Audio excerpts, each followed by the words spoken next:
Sonic CD is by all accounts a side story, an experimental yet ultimately unimportant game, eclipsed by Sonic 2, the true numbered sequel to the original game.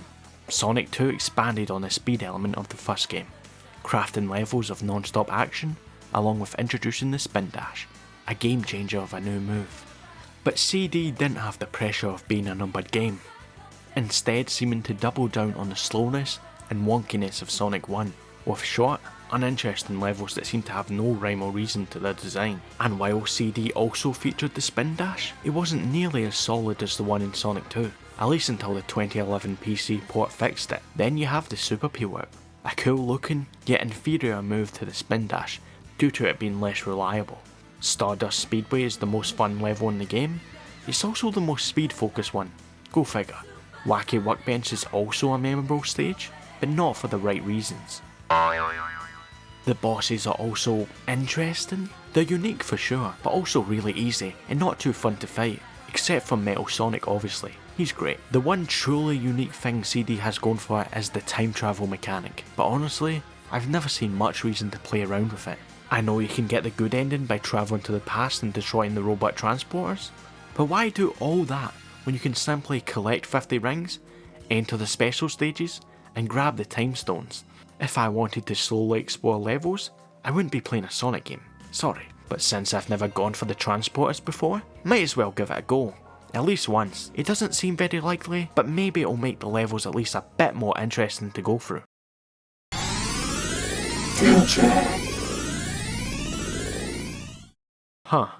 Sonic CD is my favourite classic Sonic game, maybe even my favourite Sonic game altogether. The game is an absolute masterpiece and an even better follow-up to Sonic 1 and Sonic 2 is, but you can only see that if you don't play it like any other Sonic game. As weird as that sounds, I'm never going to tell someone how they should play a game more than any other medium. Games are about how we as individuals experience them and the many micro decisions we make with every movement and button press. Sonic CD is a perfectly playable platformer if you go through it like a typical Sonic game, just not a very interesting one. But I would urge anyone who hasn't played the game before or hasn't properly engaged with the time travel mechanic to try it at least once and see what you think. You might discover that finding and destroying a few robot transporters is more satisfying than you realise. Exploration, that's when these levels shine, when all the strange terrain and vertical nature of the stages begins to make sense. Maybe the game still won't click for you, that's fine, but I'd say it's still worth a shot to experience Sonic CD at its best. But what even is this nonsense about time travel and robot transporters? Well, scattered around each stage are a set of past and future time warp signs. Pass one, build up enough speed, and suddenly Sonic will travel to the past or future, depending on what sign you pass. But you have to be careful. If you lose your speed just before time travelling, you'll lose the ability and need to find a new sign to start again. Travelling to the future leads to a robotic hellscape, totally taken over by Dr. Eggman. On the other hand, travelling to the past reveals a thriving land of life and spirit that the Doctor is only just beginning to influence. There you can find a robot transporter hidden within the first two acts of each zone, the destruction of which will automatically secure a good future in the third and final act. The broken remains of the transporters can also be seen in the present of each act, hinting at where you need to go once you've successfully time travelled. There's also a set of Metal Sonic holograms hidden in each act, aside from the final zone, which you can destroy to further support the life of the planet, though it's more of a bonus thing to explore for if you want, and doesn't count towards a good ending. In this way, the future signs don't have too much of a purpose, though I'd say they're still worthwhile as an obstacle you must avoid while trying to travel to the past. You can also use them right after destroying the transporter in the past to see the good future of each act, though since it requires travelling to the future twice, it usually isn't that easy or appealing to go for. But what makes searching for transporters so fun? Simply put, the levels are big and make it really easy to go back and forth, up and down, and fast without much struggle. There's also the go sign before the end of each level, which is a nice quality of life addition, warning you about the end of the level so you don't accidentally reach it while trying to explore. The lack of bottomless pits also encourages exploration, without having to worry about being punished for exploring bottom routes. But the key aspect to consider is that exploration doesn't have to be slow and boring. It can be just as energetic and satisfying as any other classic game, just in a different way. These stages are absolute playgrounds for Sonic speed, allowing you to use it in more creative ways than just going forward. And in a way, that may be more true to Sonic's character. Take the beloved opening to the game.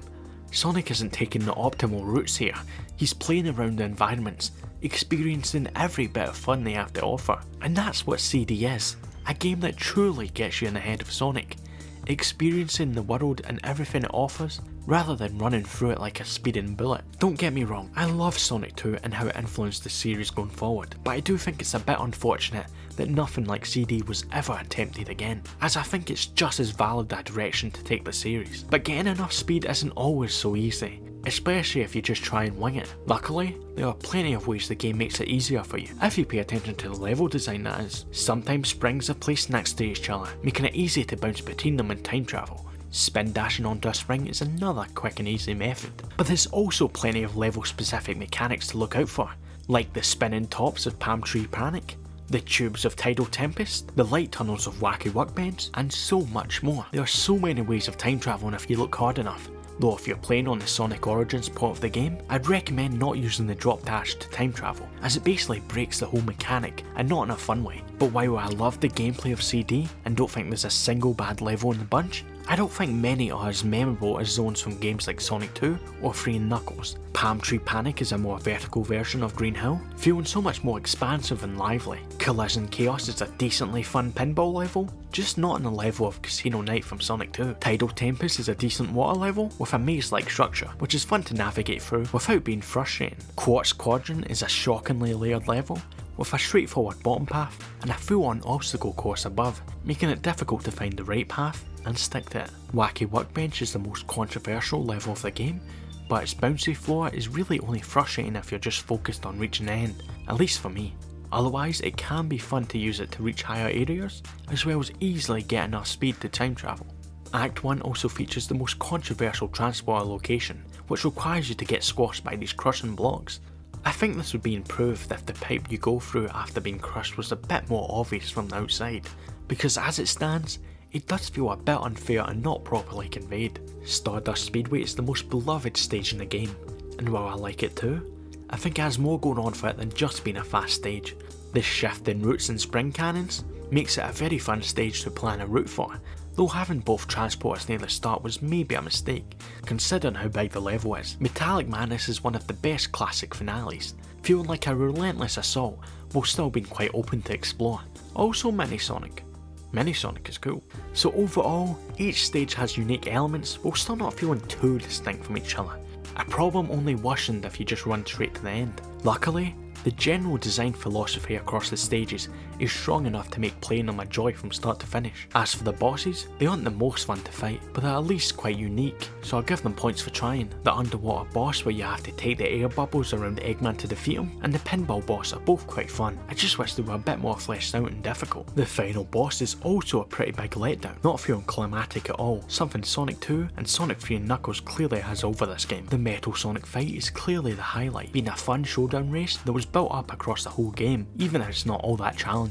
The game also features 3 acts, unlike most games going forward that settle on 2, but it works well here since the third one's pretty much just a boss arena and an excuse to see the good future in action. The special stages are also really fun in this game, maybe my favourite in the series due to the freedom the 3D movement offers and a challenge of nailing every UFO. At first it can be a bit challenging to get a feel for when to hit the UFOs, but I think the difficulty is quite balanced here, with obstacles like the water that drains your time, spring walls, and spike traps adding a good amount of variety and strategy to how you move. There's also the bonus UFO that spawns in when you're almost out of time, which adds 30 seconds to the clock. Another nice difficulty balance, especially for the later stages. And while the entry requirement of holding on to 50 rings till the end of the level is carried over from Sonic 1, it works a lot better here as the exploration aspect makes keeping a hold of that many rings much easier. But what about playing it like any other Sonic game? Is there no value in that? Well, I wouldn't say that. Ultimately, I appreciate the choice CD gives you. You can just run through the stages, go for the special stages, or time travel. It's a really customizable experience. Most times I will want to go for the transporters, but other times I might just want to quickly zoom through the stages while appreciating that incredible soundtrack. Overall, the gameplay is great and deserves way more praise than it gets. But what kind of CD fan would I be if I didn't talk about the other aspects that cement this as a peak of the classic games?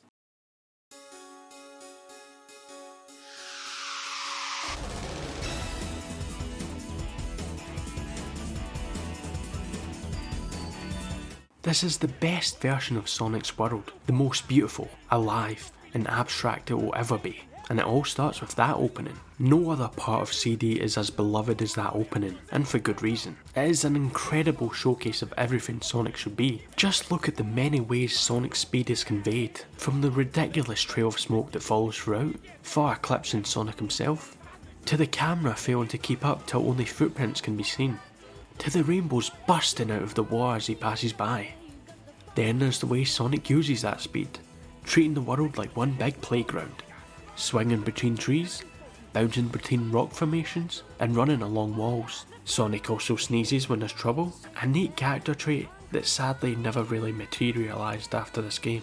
The cutscene is simply bursting with personality from start to finish, throwing you into the world as Sonic sees it, while showcasing a perfect design, both cute and cool in equal measure. But what about the music that accompanies the action? Well, that depends on your region, as America ended up getting an entirely different soundtrack from Japan and Europe. But while I like plenty from the other soundtrack, I think the Japanese one is just unmatched. Especially the opening song, which perfectly syncs with Sonic's every movement. But enough about the journey, let's talk about Sonic's destination, the Little Planet. A world of timeless miracles, currently chained to Earth by Eggman's science and need for control. And honestly, while I love the imagery of the floating island as well, I think Little Planet is the stronger visual, despite having far fewer appearances. There's just something really cool and unique about a planet that defies time itself being locked to another. But what would a Sonic area be without its zones? Palm Tree Panic is incredibly similar to Green Hill, but its larger map, focus on caverns and giant loops, allows it to have a bit of its own identity. During the loop and at certain high points in the map, you can also catch glimpses of Earth, a nice detail to remind the player that they aren't on Sonic's turf anymore. I also appreciate the slight mechanical aesthetic to the zone, showing that even in a familiar green paradise, Eggman has already begun to spread his influence, unlike Green or Emerald Hill. But this isn't the only side of Palm Tree Panic that we're limited to, as each act has 4 variants: present, past, bad future, and good future, depending on your actions. These alternate time periods also influence the soundtrack, with the cheers of the first zone turning distorted in the bad future, or turning to full-on celebrations in the good future. Sonic CD easily has one of the best Sonic soundtracks, and these alternate versions play no small part in that. Then there's Collision Chaos, a colourful dystopian pinball death game, lightly made by Eggman, but it's all worth it when you destroy the transporters, get to the third act, and hear this.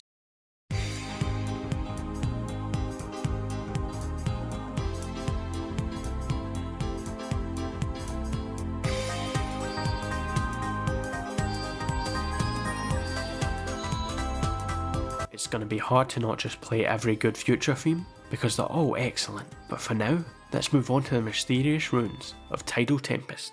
The similarities to Labyrinth are immediately apparent, but aside from the zone simply being more fun to go through, the peaceful track accompanying it gives it an entirely unique vibe. Interestingly though, the water maze seems completely desolate, even in the past. That is until the good future brings new life to the zone. I almost wonder if Tidal Tempest was a forgotten relic before Eggman took it over, his defeat of which allowed the people of Little Planet to give it a new purpose. Maybe it's an eco-friendly power plant? It's just a theory, but I find these good future versions incredibly interesting, especially since Sonic seems to be doing far more than simply restoring the zones to their previous status quo. Quartz Quadrant is one of the more unique themes of the game, being a sort of mining operation, possibly being an attempt to dig up the time stones, or look for some other unique artifact. The atmosphere and theme of the good future here is simply immaculate, something I feel the need to keep saying, because it just makes progression feel so much more rewarding than any other Sonic game, because you directly see the positive impact your actions are having. I also haven't talked too much about the bad future variants of each zone, but that's because they aren't that interesting to talk about, all being some variation of an unappealing hellscape, which is only a good thing, as it further drives the player to aim for the good future. Wacky Workbench appears to be one of Eggman's factories, the large scale of which, and the bouncy floor, really giving the impression that you aren't supposed to be here, like Sonic is in the middle of a giant operation, destroying it from the inside without a care for its actual purpose. I also really like the good future here, with the factory seemingly turning into some kind of cheerful amusement park, a new wholesome point of interest for the residents. Stardust Speedway is the only stage where the present is the most appealing time period, showcasing a beautiful musical city with a gorgeous starry night sky, a fitting theme for a game with such an incredible OST. But I've never been too impressed by the good future version of the stage, as the purple paths and green background have always felt quite drab to me. looking like a colour scheme that could easily fit the bad future instead. Metallic Madness feels quite similar to other Eggman bases. I just think there's a level of detail here that makes it feel much bigger and more threatening. Then there's the ultimate victory of somehow turning the ultimate base of Eggman's, a base built from the ground up as a place of terror and lifeless machines, somehow turning that into this.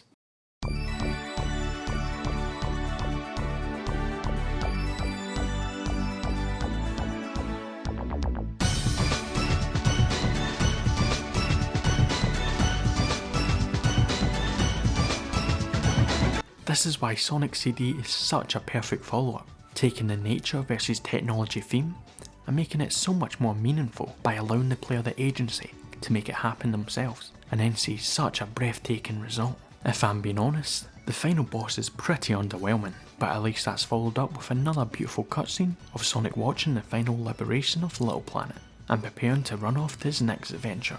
But while I've gushed about the main stages, there's still an especially special type of... That's rubbish, man. What? What? But that's enough about the main stages. If Sonic's world is already a dreamlike exaggeration of our own, then CD's special stages are those dreams taken to the extreme, being delightfully abstract and poppy in all the right ways. We've got galactic backdrops, deep blue depths mixed with technology, and a rainbow fortress. But my favourite has got to be...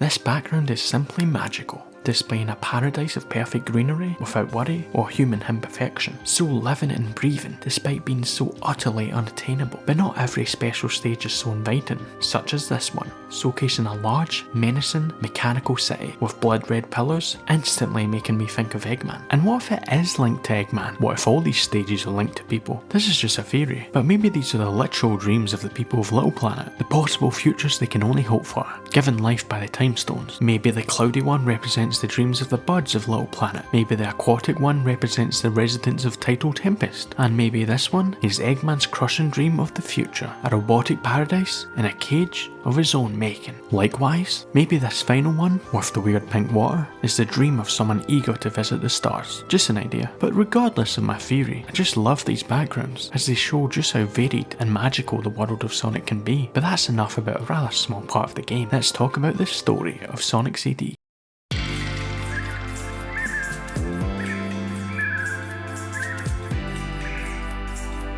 Like the rest of the classic games, CD is quite light on story, but as I alluded to earlier, it does manage to tie the theme of nature versus technology more strongly into the gameplay. Here, Sonic isn't simply running through obstacle courses that progressively look less nature themed. Instead, he's proactive about creating a good future for the planet, directly disturbing every bit of Eggman's influence through time, before finally defeating the Doctor himself. And like I mentioned before, the sheer beauty of the good futures further encourages the player to seek that good ending out. I also think this is the most threatening Eggman is in the classic games. Even the Death Egg doesn't really compare, because we're never told what it does exactly, though it makes me wonder if taking over Little Planet is what gives him the inspiration to build the Death Egg. But how did Eggman manage to accomplish all this, considering how small scale his scheme was in Sonic 1? That's where the robot transporters come in, which Eggman uses to send his bandits back in time, taking over the past and allowing for his corrupted future. So basically, he cheated, using the mystical power of the timeless planet to instantly escalate his control. I'm also assuming Eggman is the reason for the transporters being destroyed in the present, ensuring that Sonic can't easily enter through them and nullify his past conquest. This also explains how we go from Metal Sonic,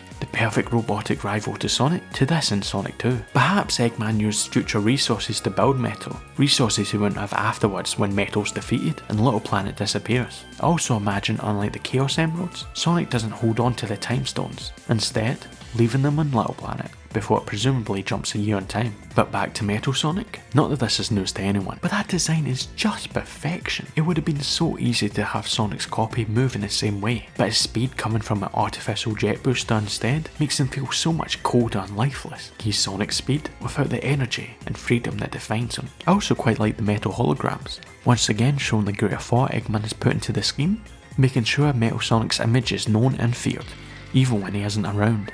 It also makes sense that there aren't any holograms in Metallic Madness, not just because Metal is defeated by that point, but also because it's Eggman's own base, so he'd have no need for them there. Also interesting to note that flowers come out of Banix rather than animals, perhaps further indicating that Eggman is using the power of Little Planet itself to ensure his victory, rather than random animals. So I've talked about all manner of blue hedgehogs, every area of this miracle world, as well as every angle of Eggman's scheme, so what am I missing? That must be everything, right? Seems there's still one last hedgehog to talk about, that being Amy Rose, the supposed girlfriend of Sonic the Hedgehog. Despite going on to become a crucial member of the cast, Amy's role here is simply that of a damsel in distress to be saved. Though, this version of her being a fangirl in over her head, rather than the ultimate goal of the game, remains pretty funny. Still, to give her some credit, she presumably made the journey up the chain by herself, based on her own wants, which gives her some agency, while also being an early showcase of her adventurous spirit. In a way, all characters have a sort of relationship to dreams here. Eggman and Amy both enter Little Planet in hopes of achieving their dreams, while Sonic, the agent of freedom, destroys one hellish dream while fulfilling another, with Metal Sonic representing a distortion of that purpose, pursuing Eggman's dream while being unable to dream himself, because you know, he's a robot. Not in love with her classic design though, her modern and Sonic the Comic designs are a definite improvement, giving her far more personality. Amy may be a small presence here, but I still like the flavour she adds to the world, and glad she stuck around. Sonic CD wasn't designed like Sonic 2. It was never supposed to be the ultimate sequel, and yet I do find it slightly unfortunate that very little was taken from this game, aside from the new hedgehogs. This is an excellent game, as speedy as ever, yet with an additional exploration aspect that still manages to play into that speed. The game is gorgeous, the OST is a joy to listen to, and the theme of nature versus technology is pushed further than ever, while showcasing the most interesting, mysterious depiction of Sonic's world. Thank you Sonic CD, you're too cool.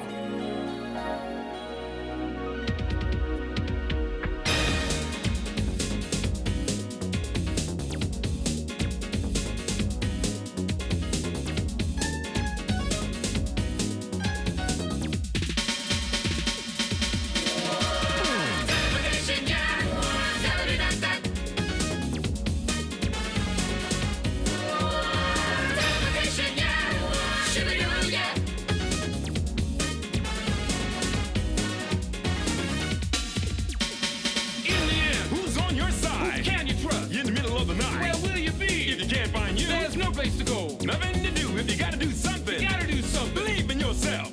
Yourself. Hey! Extraordinary things can happen if you believe in yourself. You got to have some faith in yourself if you want respect from your friends. Don't rearrange. No need to change. Stay like you are. Keep it all the same. But as you move along in your life, keep an open mind. And don't forget that if you gotta do something, believe in yourself.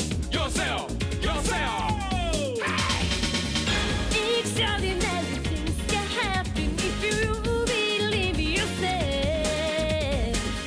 You got to have some faith in yourself if you want respect from your friends. When you feel tight, look at yourself. Inside your heart you will find a special place to unwind. When you feel right, look at yourself. Inside your mind you seek a make eternity.